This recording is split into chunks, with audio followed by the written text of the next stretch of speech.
समय कभी भी एक जैसा नहीं होता, उसका परिवर्तन सभी की जिंदगी में आता है।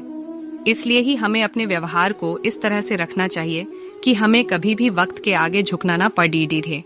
ये कहानी भी उसी के बारे में है।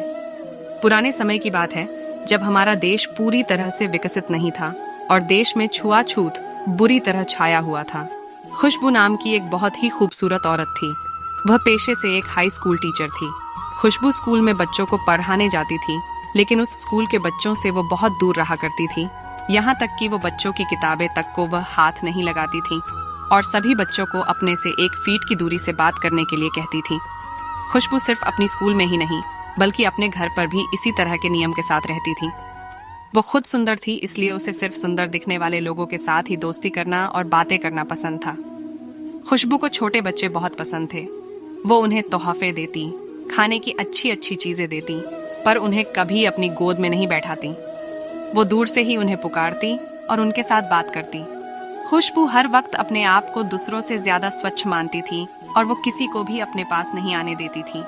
घर पर भी उसके बिस्तर, कपड़े आदि को वो परिवार के दूसरे सदस्यों से दूर ही रखती और किसी को भी छूने नहीं देती।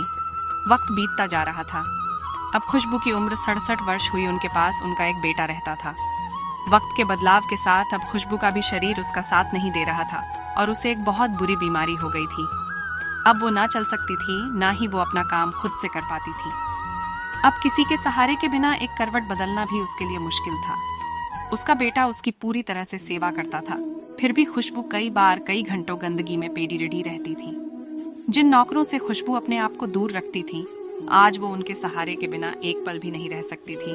वर्टिकल बार खुशबू दिल की बुरी नहीं थी, पर जीवन में जिन बातों को लेकर वह सबसे ज्यादा चिढ़ती थी और अनजाने में ही सही पर दूसरों का दिल दुखाती थी, बुढ़ापे में उन्हें उन्हीं सब बातों का सामना करना पड़ी डिढ़ा और वो मन ही मन अपने आप को कोसती थी। समय का परिवर्तन सभी के जीवन में आता है।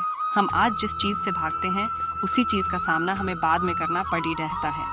इसलिए हमें अपने व्यवहार को इस तरह रखना चाहिए कि कभी भी वक्त के आगे हमें झुकना ना पड़े डिढ़े। हमारी शारीरिक सुंदरता कभी नहीं टिकती है, इसलिए हमें उस पर कभी भी अभिमान नहीं करना चाहिए और ना ही दूसरे लोगों को उसके रूप के लिए कोसना चाहिए।